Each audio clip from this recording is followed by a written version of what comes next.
Welcome to Beekeeping Today podcast and our celebration of Pollinator Week. Beekeeping Today podcast, presented by Bee Culture Magazine, is your source for beekeeping news, information, and entertainment. I'm Jeff Ott. And I'm Kim Flottam. Today's sponsor is Global Patties. They're a family-operated business that manufactures protein supplement patties for honeybees. It's a good time to think about honeybee nutrition. Feeding your hives protein supplement patties will ensure that they produce strong and healthy colonies by increasing brood production and overall honey flow. Now is a great time to consider what type of patty is right for your area and your honeybees. Global offers a variety of standard patties as well as custom patties to meet your needs. No matter where you are, Global is ready to serve you out of their manufacturing plants in Airdrie, Alberta, and in Butte, Montana, or from distribution depots across the continent. Visit them today at www.globalpatties.com. That's right. We want to thank Bee Culture Magazine for continuing their presenting sponsorship of this podcast. Bee Culture has been the magazine for American beekeeping since 1873. Subscribe to Bee Culture today, and while you're there, check out Bee Culture's Beekeeping, Your First 3 Years, a quarterly magazine for beginning beekeepers. Additionally, we want to thank Better Bee for sponsoring our Pollinator Week series of podcasts, Better Bee, beekeepers serving beekeepers at www.betterbee.com. I'll get through it yet, Kim. We also want to thank 2 Million Blossoms has sponsored this episode. 2 Million Blossoms is a quarterly magazine dedicated to protecting all our pollinator insects. Learn more on our Season 2, Episode 9 podcast with editor and guest co-host Kirsten Trainer, and from visiting www.2millionblossoms.com, and that was with a number 2. Hey, everybody, welcome to our 4th day of our Pollinator Week series of special shows. Yesterday, we talked with Andoni Melithopoulos in Oregon about his Oregon State Extension Service programs. And today we talk with Ron Bitner. Kim, you have history with Ron? Yeah. When I was out in Idaho a few years ago, well, not even a couple years ago, visiting the Idaho State Beekeepers Association, one night they took us out there, and I got to sit in his winery. He's got a nice place. He's with, of course, the Pollinator Partnership people on bee-friendly farming, and he and I had a talk then a little bit about the history of that group. I remember back when Kathy Kellison started it, and then when Pollinator Partnership took it over. So it's good catching up with him and what he's doing now and what he's going to be doing. And I still got that bottle of wine he gave me. Yeah, we've talked about that bottle of wine. Yeah, it's still there. It's still there. I don't know Ron, but I've been out to the website, and boy, it looks like you must have had a beautiful time sitting out there in the vineyards, and great place for the bees and pollinators all together. Yep, he does a good job with cover crops, and he's got vacant land that he can't use for his vines, so he's got that in pollinator plants. So he does a good job. He's the epitome of a bee-friendly farmer, no doubt about it. Yeah, that's really good. And speaking of pollinators, we've been mentioning it all week, but I want to make sure for those who haven't heard our show prior, a friend of the podcast, Peter Nelson, has his movie out available on all digital streaming services now. That includes things such as Apple TV and Google TV, and anywhere you watch your movies. And so I encourage anybody to watch this beautiful movie about beekeepers and pollinators in general, about agriculture in the United States and all the challenges beekeepers and their bees face as they travel around the country. It's a great movie, Kim. Have you seen it? It is, and I have a couple of times. And, one of the things that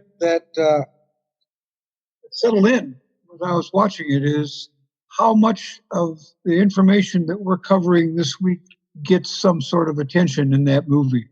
Yeah, I can't stress it enough, and I think it's a beautiful movie. Everyone should watch it. All right, well, with that, let's get in today's show with Ron Bitner and open that bottle of wine, Kim. Okay.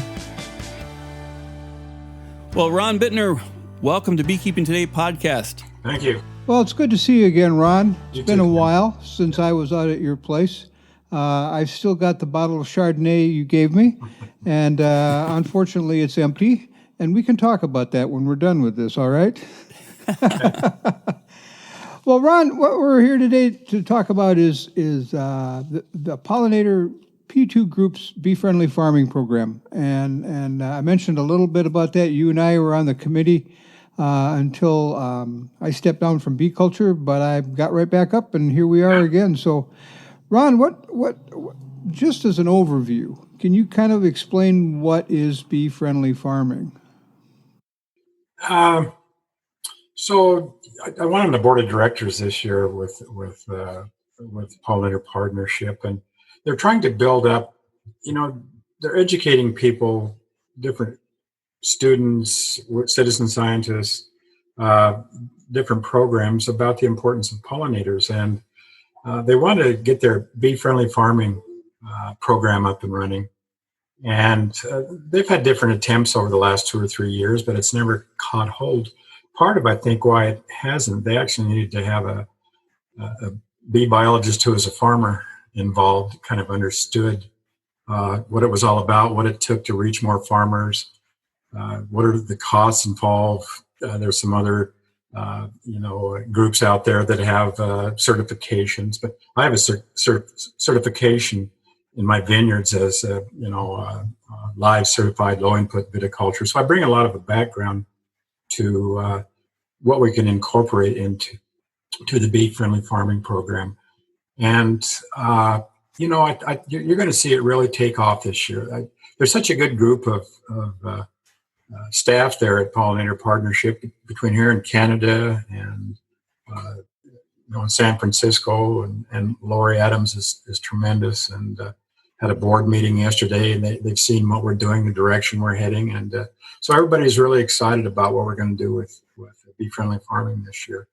And so I think that's why I'm on the board. That's why I enjoy it. It's the board consists of a lot of high-powered people that are involved in other industries, and how can we get funding from them or point us in the right direction financially? But to be part of this bee-friendly farming campaign you're really going to see us take off this year. We've gotten some grants already. I personally got a grant from the Idaho State Department of Agriculture for this next year for a specialty crop to look at. Looking at pollinators of specialty crops here in Idaho, and then we're going to target that towards farmers, but also citizen scientists. But when it's through, we'll have a big collection of different bees. We'll have farmers really taking a look at this free pollination they have all around them too, that they've never really understood. And so it's going to be a good year for us in the bee-friendly farming program. That sounds good, Ron, but you know what? Maybe we should just go back a few years to where all this got started. Do you remember that? Were you around then?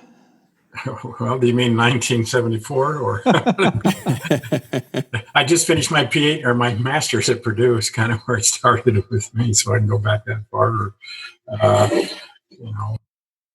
But I've been involved in non-apis bee management for almost 40 years now, so that's my background, and I can talk about how I've come along with that and where I'm at now. And great career for me. I'm making bees and playing with bees. Doesn't get any better than that. And I've been to a lot of the honeybee meetings. And, there's no, the pollinators honeybees acquainted the pollinators. The pollinators I work with, it's hard to manage big populations of them, except for the alfalfa leaf cutting bee that I did my PhD on at Utah State.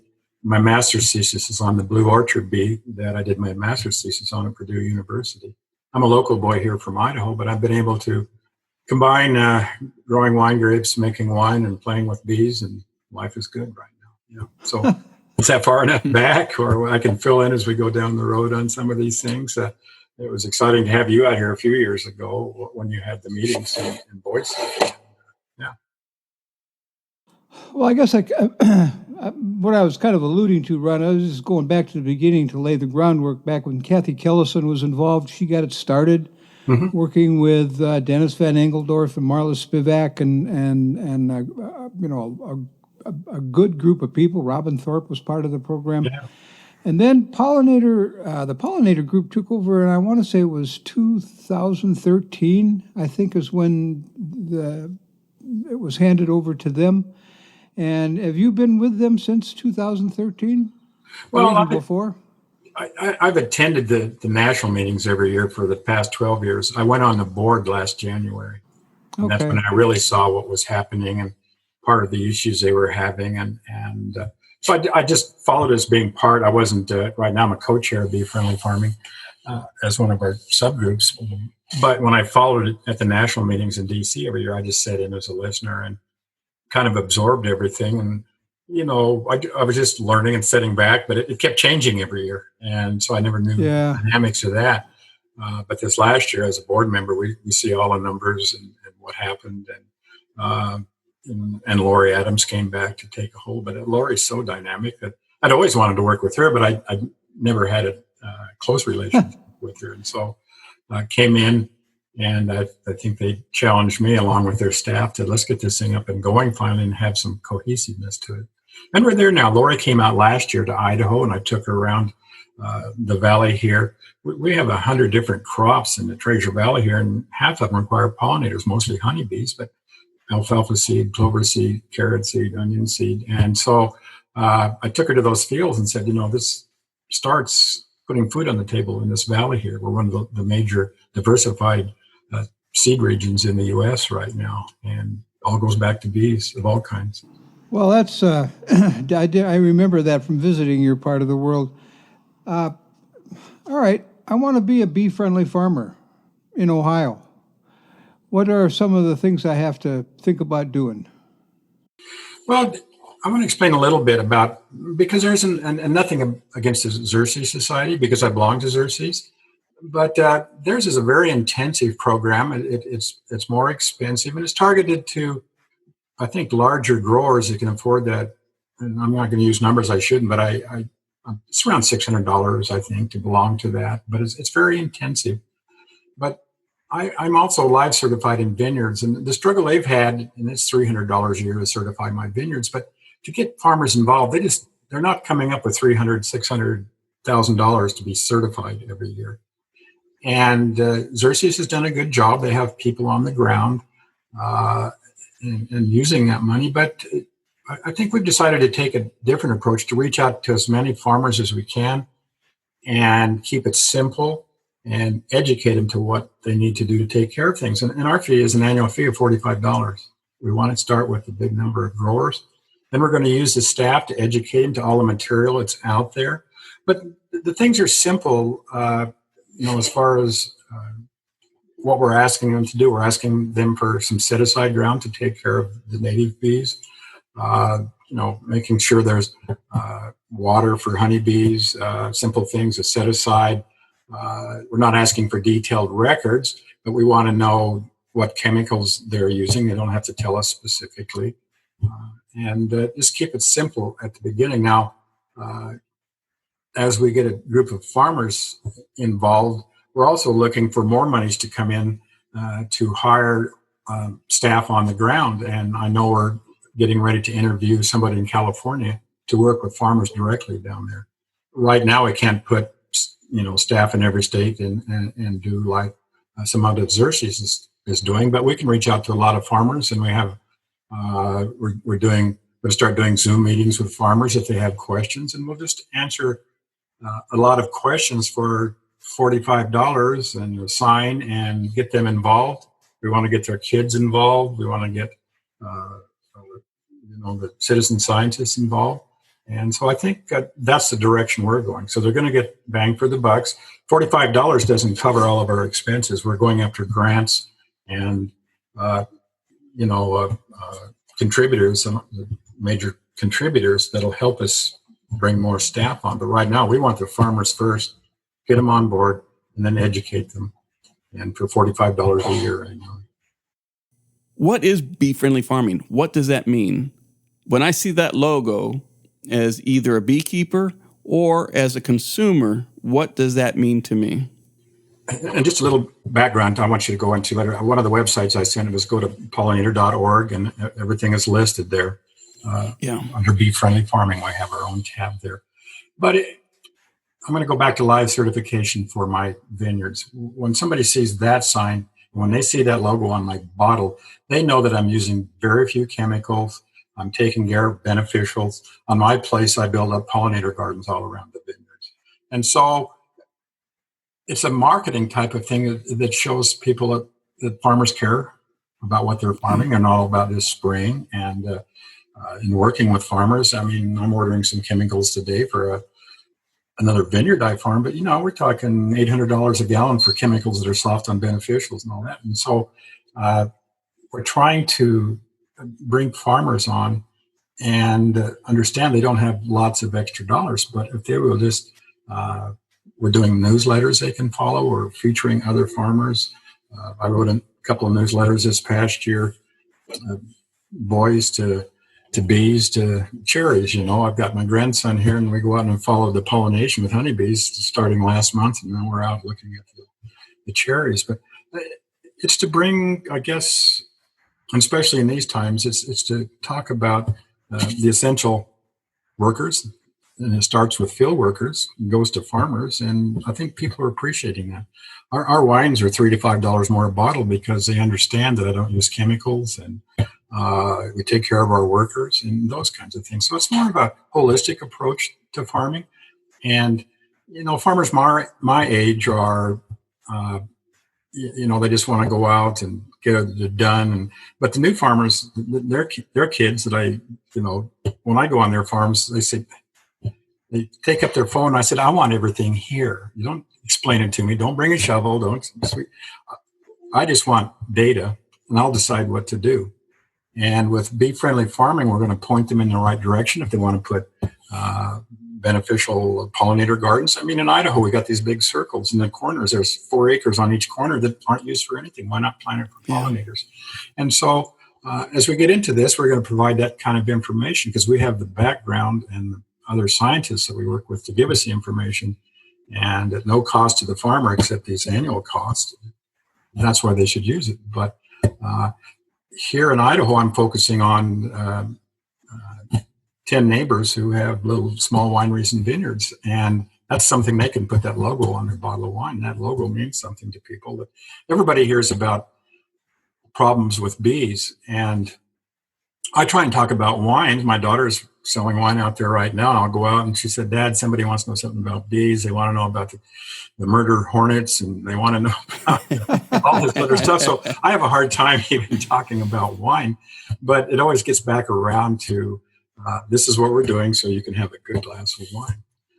So it's going to be an educational thing that we're putting out. We've got some really good staff that, I'm not tech savvy I'm learning Zoom with them, but boy, they're out there with, I'm not going to say Twitter, but Facebook, and they've got a big following, and we just are hitting people constantly. And it's not just farmers, but we're going to start targeting farmers with these things. So, farmers need to get on board. They can. There's a lot of ag here, but their kids and their grandkids like mine. My grandson, who is 5, is an avid bee collector right now, and he knows the difference between males and females because males won't sting him, and he learned that hard. The young kids, especially in schools, and are going to appreciate seeing that bee-friendly farming logo on the farm when they come in. And so I'm trying to get a lot of these logos on all the wineries in my area here. Well, I can see why it's good for the farmer to do all of this. I mean, it's just everything you said is good for the farmer. And certainly for the pollinators. So what kind of crops are you guys involved with other than wine? Myself? Well, I'm wine and truffles. Not you so much, Ron, but the program. Oh, the other crops we're looking at now? Well, we're getting ready to do almonds on a big, large scale in California on some big growers like that down there that are just now coming on. The crops I'm involved on, and when because right now, bee-friendly farmers in Idaho, we're at 10. I mean, there's just blank there. And so this year, we're going to double and triple and keep moving with that. With the grant that I got, when farmers go through our program, 25 of them will pay their first year's annual fee. But, I'm be working with farmers who grow onion seed, alfalfa seed, clover seed, carrot seed, squash. I'm working with an organic farm just down the road that has 10 kinds of vegetables that they want to work with, and they're really promoting that. So we're working with a lot of different crops here in Idaho. We're very diversified. I've worked on big farms, but Idaho is typically these farms of 20 to 40 acres of high-value specialty crops as much as anybody in the country, but they all depend on a pollinator of some kind, and primarily honeybees.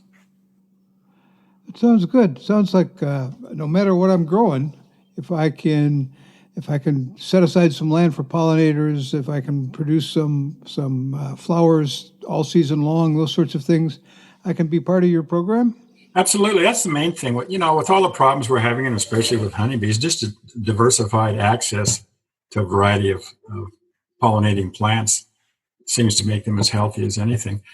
People ask me, well, do wine grapes need bees? No, they don't need pollination.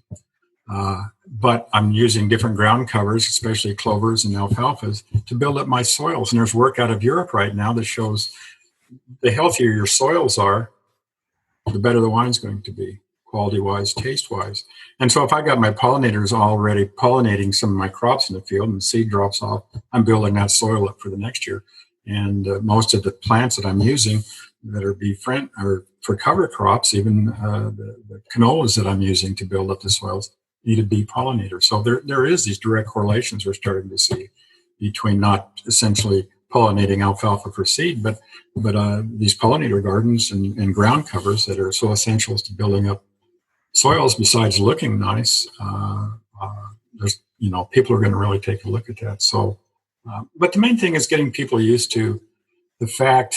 It's hard on me to have a weed and they're not weeds, but in the vineyard, my lawn is always so nice and green. Well, I'm bringing back the little clovers that used to step on bees all the time. I'm bringing back dandelions. And every time I do that, I see, in Idaho, we have at least 500 kinds of bees and the one honeybee, but I'm always finding another little bee that showed up, that wasn't there because we hadn't offered them, a plate of whatever they wanted. But the more people that can get involved that way, it not only helps the farmer, but it reduces costs and helps the environment. And biodiversity is key in most agricultural commodities that we raise. And so we've got to get back to diversifying what we're, have in seed fields too. Better Bee is pleased to present the Pollinator Week series of interviews on Beekeeping Today podcast. As a supplier to the nation's beekeepers for over 40 years, Better Bee provides the tools, equipment, and information you need to succeed. Through its many beekeeping employees, Better Bee serves you with solutions to your beekeeping challenges. That's why they can say they are your partners in better beekeeping. Thanks to Better Bee for their informative catalog, website, supportive beekeeper education, and for supporting this week's episodes. Be sure to see the latest at betterbee.com. We talked to Jonathan Lundgren a while back, a couple of times, in fact, and you and he are on the exact same page when it comes to soil health. So it's good to hear. It is. I just treated soil like it was something to walk on, and I'm working with this organic farm down the road, and they've showed me what soils are like when you take care of them and how healthy everything is, and weed control, growing the right types of plants. And they've got a lot of plants that are bee friendly, but they're out competing the weeds in certain areas. So, I've been an entomologist for 40 years, 74, but I learn something new every day. And I was with him yesterday, and I'm just excited about the young farmers that are getting back to farming more naturally. And we're going to see that after we get through this crisis with farming is going to change a lot. And it's not going to be, I work with big farms, or I used to before I retired from Pioneer, but it's a small farmer and people who every day ask me about bees. And like I said, they want to know about the killer wasp right now that are coming. Yeah. So I had to break away from that. But I'll tell you, everybody's excited about bees. I've been doing this for 40 years. Kim's right up there. People care about bees. People are starting to care about essential workers of all kinds, and just a different culture today. And it's going to be exciting. We'll leave the murder hornet up in Jeff's neck of the woods. Yeah. Well, I've got grandkids in Tacoma, so I know right where he's at. They're still north of him, so they ask me when I talk to my 10-year-old, Granddad, when they come, and I'm like, nope, don't worry about it. It'll be fine. So how many how many farmers are participating or are certified bee-friendly farms? Nationwide, I'd have to look at the latest numbers, somewhere between 800 and 900. It's still small, Wow. but we've been adding 200 or 300 a year, and I wouldn't be surprised we'll start doubling as people start seeing what we're doing. Yeah. Are there international farms too? Pollinator Partnership is an international organization, and bee-friendly farming is just getting started here. But we've had people request from China, from Australia, what is this all about? What are you guys doing? Right now, we're going through the process of figuring out, how do we work with other countries? Do we let them take off, or do we get involved with them? We're very heavily involved with the Canadians, and they're just getting started with bee-friendly farming.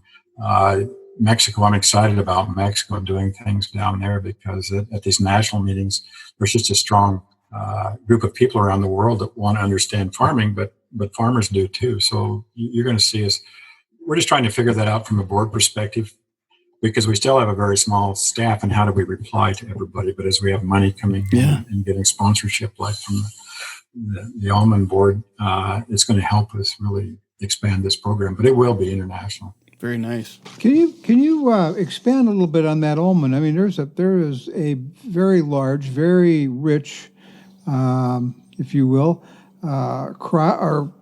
group of people who could probably really both benefit from what you guys are doing and provide benefits to you if they join, if you get that many growers to join. So I know there's a Qcify. Do I have that right? I think that's right. That's Lori's thing, and there's a great little video they just did, and the almond people paid for that, and we're just within the last month getting involved with them. But their group wants to be involved, and we don't know what scale, because we're getting to some big organizations and we need their support. But we're targeting smaller growers that will pay $45, and then we're going to go after some people that will help us raise bigger dollars so we can put more staff on the ground. But I know that we're searching this week for getting some really strong applicants that'll come in and run the Pollinator on the ground program in California for Pollinator Partnership and bee-friendly farming. It'll be out in those fields. I've been involved in those fields a lot because of the Logan Bee Lab and their use of osmia down there on some of those fields. I'm pretty familiar with them. And yeah, there is not only, I see things changing in almonds, because when I first went into those fields 10 years ago, you couldn't have anything in those fields. It had to be bare dirt because they're going to shake the nuts out of the trees, and they didn't want any other bloom anywhere else because it was going to interfere with taking the honeybees away. And let me talk about another story, because when I was down there working in alfalfa seed production on a 100,000 acre cotton alfalfa seed production field. And initially when I was down there, they wanted to see what our leafcutter bees would do in alfalfa seed production. And some of the honeybee keepers got upset that we were competing with them. But some varieties of alfalfa seed are harder to pollinate than honeybees learn to not get into the stamens and take the pollen. My little leafcutter bee would get in, be done in a week or 10 days. But they worked very well together. There was no competition. A lot of times, honeybees would actually, or the leafcutter bee would trip a flower and it made it available for nectar. They're not there for the nectar of the pollen, but they would trip it. And honeybees essentially don't like to get that hit on the head. It's not that I work with dumb bees, but it made them more sensible for honeybees. I don't blame them.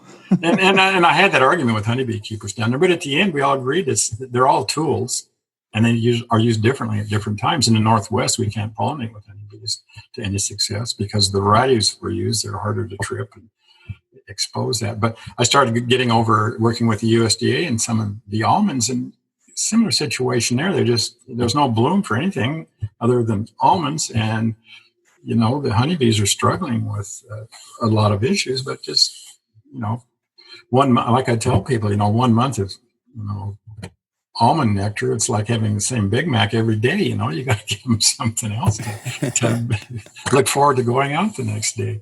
So I see more farms that are doing roadside stuff, doing stuff on the outside, and making bloom available not only for honeybees, but any of the ground nesting bees that are around there. So they work well together. But that's the biggest one right now. And again, go to the pollinator.org. This is how long I've been in it. My son-in-law 20 years ago knew I worked with bees. He said, I'm telling you right now, go get pollination.com, okay? And I said, why? It's some stupid website. And so I own pollination.com, and I need to get it up to date, but P2 is pollinator.org, and I get a lot of requests for my pollination.com. But go to that site, and it'll answer. I listed that, but people will see a lot of the stuff, including the thing with the almond board right now. It's a great little video. It's a couple of minutes long. A quick question, Ron. I'm a farmer. I've paid my $45. I tell you I'm doing the things I'm supposed to be doing. Who checks me out? Right now, it's a self-certification. The cost gets involved, like when I pay $300 to $600 a year every other year to bring in my vineyards to be certified. Somebody flies in, goes through all my records, and so it gets very expensive when you go after that, and you want to see all the records. And so, and I think I'm pushing this other direction. Let's get the farmers on board. There's a list each year. You put down how many acres you have, what percent set aside do you have, and we asked you to do these things. And as we go forward, we're going to ask more, because consumers want to know. People may or may not do this strategically all the time, or even just use it. But I guess it's a trust factor right now. And a lot of other certifications have gone in the direction like we're going. They want to see these regulations, and farmers can tick them off. But if you want us to show up with a person and go over those records with you, then you're moving to $600 annually. Yeah, that makes sense. And I suppose if you're smart enough to do these things in the first place, it's going to help your farm.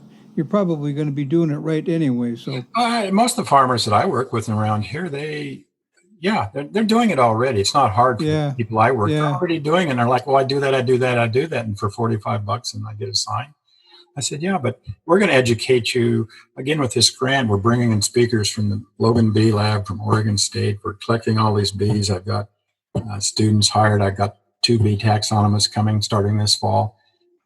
And just educating farm. These bees are what we collected within 15 miles of where you live in this valley. And most people say, I didn't know that. And so with some of these grants we're getting, and farmers are going to get a good education from us, and we leave it up to them, because what I do in most certification, it adds to if you're not adding money to your bottom dollar, they won't right very long. But if we can show them what it means to the general public and what it means to them for pollination and having other pollinators just as backup, they'll do it.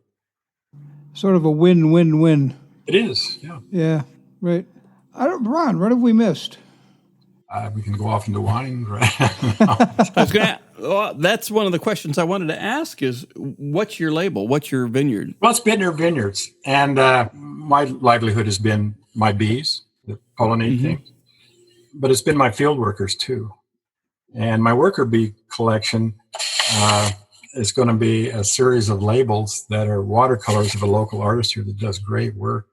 And one bottle is featuring, the first label is the honeybee, and it's fantastic. And the other one is a watercolor of my workers in the field. So I'm bringing my lifetime of bees, the worker bees, together for some of my new labels. Are you going to offer any of the labels for sale as a poster? We will. There's a magazine called Edible Idaho. There's Edible California. In Washington, I think that was the cover poster. So we hand out these magazines with that bee on the front. We're going to move to others. If you I put up my web, or BitnerVineyards.com, and there's a place to order our wines directly. And if they're in stock, which a lot of times they aren't, we go through some of these. We're still small production, 1,500 cases, but people are buying that label just because they know about the bee. And then they say, wow, this is pretty good for a rosé too, but bee is something everybody's interested in. But for me to be able to tie the bee and my field workers, and these are the essential workers out there, the honeybees and the other little bees, and our field workers are the ones putting food on the table right now. No, it's really nice, and we will make sure that all these links are available in our show notes, so listeners can just go out to the show notes and click and get right to the Bitner Vineyards, and also to all of the bee-friendly farming sites that you've mentioned as well. Right. Yep. Ron, I'll be back in touch about a case of that Chardonnay. Okay, we can do that. Yeah, I think that about wraps it up, Ron. Thank you very much. Sharing about bee-friendly farming and being a part of our Pollinator Week. It's been a good time, and I'm going to have to come back out to Idaho. I can see that. Anytime, Kim. Anytime. Oh, good. Well, it's been a pleasure having you on the show. Thanks a lot for joining us. Thanks, Ron. Thank you, guys. Okay, thanks, guys. Take care. Bye-bye. Okay, Jeff, I'm glad you got to meet Ron. He does a nice job, and I think you have to really appreciate the program that he's taking over, trying to grow it. Yeah. Oh, bad pun. I'm sorry. trying to grow his program. The number of people. What did he say? He had 800 to 900 people in it already, and he wants to be a lot more, so that they can increase their funds so they can do even more work. Working with native bees, like they do, goes back to Adoni and his native bee program. So they work well together. So it's nice to see that mesh. Fewer chemicals on those farms, taking care of your workers, a holistic approach to farming. All of these things go hand in hand with taking care of the bees, taking care of the native bees and the honeybees. And the thing I like the best. What's that? The thing I liked the best was his approach to diversity and biodiversity on cover crops and what it does for the soil and what that soil does for the crops. Jonathan Lundgren's got to be cheering from the bleachers right now listening to that, because that's exactly his message. It is. And I got that number wrong. It's not 400 to 500. It's 800 to 900. Wow. Bee-friendly farmers out there. I just remembered. I got to get that. And they're trying to make it into an international program. So it'll be more than Idaho, more than the U.S., Mexico, Canada, and a bunch of other places. Big program coming up with almonds. That got to be the biggest crop in the U.S. and worth the most. And if they can get so that you've got bee forage in there all year instead of the month of February, there's going to be a lot of happy beekeepers, a lot of happy bees. Yeah, no doubt. The bee-friendly farming is a great program. I like the fact, and I didn't realize that until we were talking to him, his background as an entomologist. So he's not only bringing the agricultural farmer perspective from managing a vineyard, but also the entomologist from a lifetime of studying insects. I thought that was really good. 40 years as a non-apis pollinator. Yeah. So he knows all of the bugs. That's it's good. So, I love the perspective. And the other thing he mentioned, and because I've done a lot, in my paying job, I've in the past done a lot of flying, and you look over as you fly over the middle section of the country or any part of the country, you see the big crop circles, the circles from the irrigation. And he mentioned it in the corner of all those circles, there's 4 acres of basically land that just lays fallow, and trying to get farmers to develop that into a pollinator-friendly habitat, I thought was a great idea, because you see a lot of that as you fly over the country. So yeah, I can imagine. Yeah, good idea. Yeah, I thought so too. Well, what do we have for coming up on our last episode of the week, Kim? Well, Kirsten is coming back tomorrow, and she's going to be talking with Dave Goulson at Sussex University over in the UK. He's a bumblebee guy, and it'll be fun listening to what he's got to say and what they're going to have tomorrow. Yeah, it'll be fun having Kirsten back and her guest Dave Goulson, and different perspective on pollination as we wrap up our Pollinator Week series of specials. Yep. It's been a marathon, Jeff. It's been a sprint marathon is what it's been. Well, that about wraps it up for this podcast. Before we go, I want to encourage our listeners to rate us 5 stars on Apple Podcasts or wherever you download and stream the show. Your vote helps other beekeepers find us quicker. We want to thank our Pollinator Week sponsor, Better Bee, for sponsoring this week's specials. You can find them at www.betterbee.com. As always, we want to thank Bee Culture, the magazine for American beekeeping, for their continued sponsorship of Beekeeping Today podcast as we head on down our 3rd season. We also want to thank our regular episode sponsor, Global Patties. They've been with us a long time. Check them out at www.globalpatties.com.